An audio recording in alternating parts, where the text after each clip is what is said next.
Assalamualaikum warahmatullahi wabarakatuh. Perkenalkan, nama saya Kurniasi.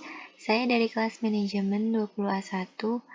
Di sini saya akan menginterpretasikan suatu materi yang dimana materinya ialah Structural Equation Modeling. Yang pertama yaitu basic concept. SEM atau Structural Equation Modeling adalah suatu teknik statistik yang mampu menganalisis pola hubungan antara variabel laten dan variabel indikatornya, variabel laten yang satu dengan lainnya, serta kesalahan pengukuran secara langsung bersamaan.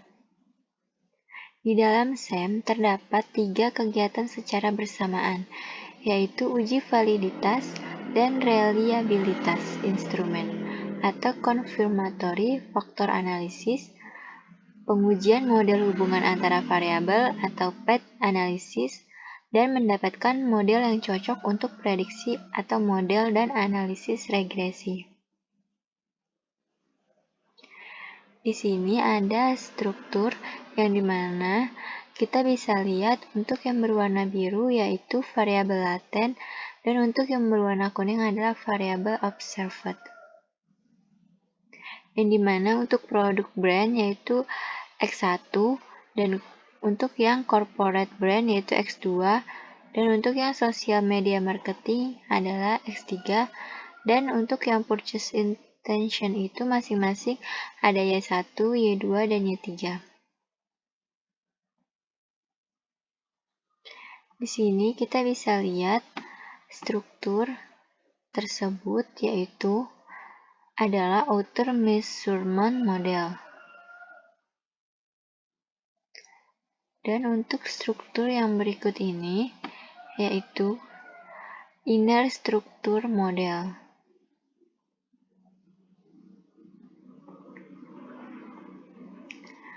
Untuk yang produk brand, ini adalah reflective indicator, yaitu X1, X12, dan X1.3, yang dimana produk brand diukur oleh indikator X1.1, X1.2, dan X1.3. Konsekuensinya, apabila ada indikator yang tidak valid, maka harus dihapus. Contoh, kepuasan pelanggan diukur menggunakan kecepatan, harga, dan atau kenyamanan.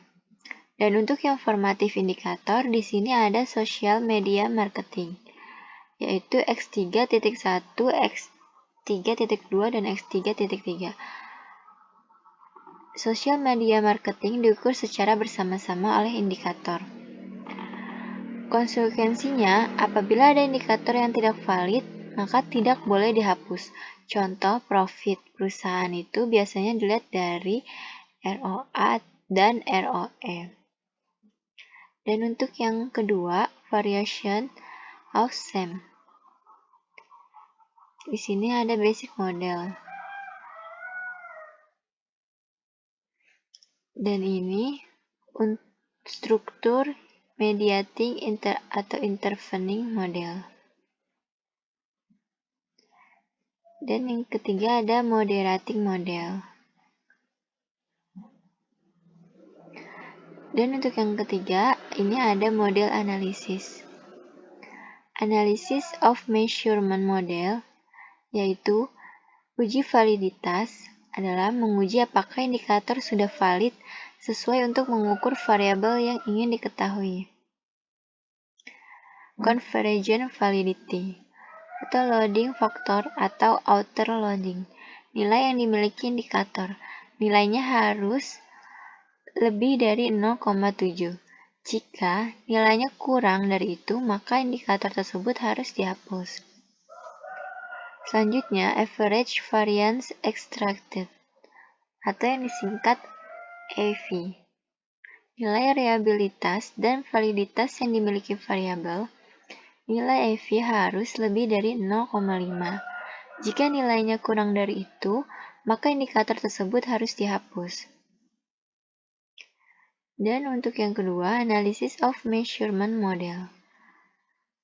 Di sini ada diskriminan validity, Discriminant validity mencakup yang pertama Fornell-Laker Criterion or HTMT, yaitu korelasi variabel dengan variabel itu sendiri dan atau dengan variabel lainnya, atau korelasi dengan variabel sendiri tidak boleh lebih kecil dari nilai korelasi dengan variabel lain.